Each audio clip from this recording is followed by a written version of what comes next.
muy cerca y es muy lejos. Es un recordatorio del esfuerzo extraordinario que hace gente dispuesta a jugarse la vida por la libertad. Está en Isla Morada, allí fue nuestra Diana Montaño. Están ahí, flotando, mudos recuerdos de sueños y esperanzas, de miedo y dolor. Son 7 balsas que llegaron a costas de la Florida hace unos meses y cuyos propietarios abandonaron en el mar. Las razones por que las traigo para acá es para la seguridad de otras personas que andan en sus botes por las noches. Y algunas veces estos no se ven y pueden causar accidentes y la gente se puede herir. Janet Fernández, agente de la Comisión de Vida Silvestre y Peces de la Florida, nos contó que su entidad recogió las balsas y las ubicaron en la estación Well Harbor en Isla Morada, uno de los cayos de la Florida. Muy pocas veces hay gente. En la primera sí encontraron 8 personas. El servicio de guardacostas ha informado que es en esta época del año cuando muchos cubanos tratan de escapar de la isla en embarcaciones rudimentarias como las que están viendo, hechas de madera, trozos de poliespuma, pedazos de hierro y llantas viejas. Si estas balsas pudieran hablar, seguramente contarían historias de angustia y supervivencia. Hoy se encuentran aquí a la espera de que algún museo se las lleve para ser exhibidas y sean parte también de la historia de los cubanos en el sur de la Florida. Según datos del servicio de guardacostas, las llegadas en balsas han disminuido en un 25% en lo que va del año en relación al mismo periodo en el 2012. El número de cubanos interceptados en el mar también se ha reducido en un 35%. Supongo que tienen mucho valentía en venir en estos botes porque de verdad es una distancia larga en venir con las olas y las corrientes que hay. En una de las balsas encontramos este salvavidas casero. Está hecho, obviamente, con una camiseta y relleno de hule espuma. Un salvavidas en Cuba cuesta cerca de $20, un precio que la mayoría de los que se arriesgan a lanzarse al mar no pueden pagar. Las balsas se construyen con lo que se pueda, en la clandestinidad, y cuando están listas se llevan a la orilla del mar para en una madrugada partir hacia un futuro mejor o hacia la muerte. A fondo, Diana Montaño, América TV. Las balsas no pueden hablar, pero sí pueden hablar quienes sobrevivieron a esos viajes. Y tenemos 2 ejemplos aquí. Moraima Alfonso, que es compañera nuestra de trabajo en América TV, llegó en 1994 y las pasó de horror después de una semana en el mar. Gracias por acompañarnos. Gracias por invitarme, Pedro. Un gran gusto. Santiago Alpizar, que no trabaja con nosotros, pero es gran amigo de la casa, abogado de inmigración y un hombre que llegó también en una de estas embarcaciones en las que subirse nada más representa un acto heroico. Moraima, para ti hubo momentos en que dijiste, no llego. Sí, mirar esas escenas son escalofriantes. Nosotros estuvimos 7 días en el mar, fueron 6 noches con 6 días. Y sí, hubo momentos en que nosotros decíamos que no llegábamos. Estuvimos a la deriva, el nunca arrancó el motor. Y entonces empezó a faltarnos el agua, empezó a faltarnos la comida, ya empezamos a tener escenas de supervivencia entre nosotros mismos, porque al no... Cuando dice escena de supervivencia, ¿qué pasó?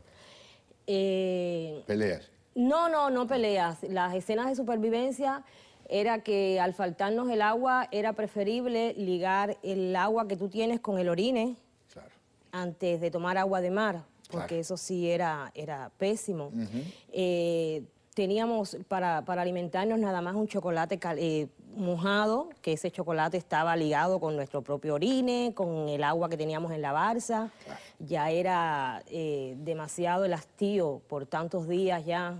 ¿Y se encontraron con otras balsas en el camino? Sí, desafortunadamente nos encontramos con balsas que estaban viradas al revés, que se sabe que ya fueron personas que fallecieron en el camino.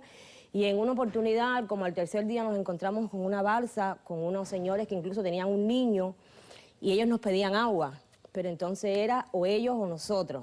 El agua que teníamos no se lo podíamos pasar. Claro. Pero entonces, aparte de esto, tampoco te puedes acercar a la balsa de ellos, porque ellos estaban haciendo agua en la balsa. Déjenme mostrarles una foto que nos prestó Moraima. Allí está ella, es la segunda empezando a contar de la derecha. Y como ven, eran como una docena de personas allí. Después de una semana de horror, lograron la victoria, aunque ella, como decía, fue la primera que entró en Guantánamo y la última que se fue en aquella época en la que miles y miles, hoy muy poquita gente se arriesga de esa forma. Ese mismo año, Santiago Alpizar, hizo el mismo esfuerzo y vivió circunstancias similares. Te miraba como mirabas a Moraima y siento que estabas viviendo lo que tú viviste. Sí, fue una experiencia muy parecida. Por fortuna, la segunda vez que salí, porque yo, Moraima sé que tiene una segunda historia, y todos tenemos una segunda y hasta tercera, cuarta, quinta historia. Pero la segunda oportunidad en que salimos fue 15 días después de haber estado 3 o 4 días a la deriva en el mar. Recuerdo que fue 2 días siguientes al del Maleconazo. Eso fue el 4 de agosto, el 5 de agosto del año 1994. Y unos días después abrieron para que la gente se fuera por montones. Y en esa oportunidad aproveché con un grupo de amigos al que fui presentado como si yo fuera un experto marinero. Y esta es la parte jocosa del asunto. Sabes que siempre el humor va rodeando mi vida. Sí. Y entonces me presenté como un lobo de mar, marino experto, y a mi favor tengo el ejercicio que en aquella época hacía desde muy pequeño, de ser un muy buen remero. Si me das una mar llana, puedo llevarte un bote hasta Inglaterra. En el mar se enteraron que era lobo, pero no de mar. Así mismo, así recuerdo que me dijo un señor, así que tú eres lobo de mar, tú no eres ni pantanero. Le era muy tarde ya en la travesía, recuerdo, y esto es una anécdota interesante, que la gente olvida, los vuelos hermanos a rescate pasaron y nos hicieron varios pases, nos dejaron caer, no avituallamientos, sino señales con los que pudimos darle... orientarnos, y simpáticamente nos tiraron una pistola de señales que falló como 3 veces, tipo muñequito, para tirar una bengala, hasta sí. que pues, finalmente la última bengala salió, vimos llegar un bote que se acercaba a nosotros, y con esa jocosidad siempre el criollo, me paro yo en la base y le dije, ¿Are you American Coast Guard? Y dice el tipo, pero claro que sí, compadre, con una palabra más fuerte. ¿Quién se va a venir a recoger aquí a esta hora? Lo que pasa es que yo salí un día antes que Clinton habló. Yo la primera vez que me tiré fue el día del Maleconazo. Y me cogieron en el mar, fue un desastre. Estuve en un catamarán que era del tamaño de esto. Me hundí y nos cogieron presos. Y entonces yo trabajaba también en el ICR, me sacaron del trabajo, por supuesto, y yo dije, bueno, ahora sí es el momento que yo me quiero ir de aquí. Ya yo lo tenía más que decidido.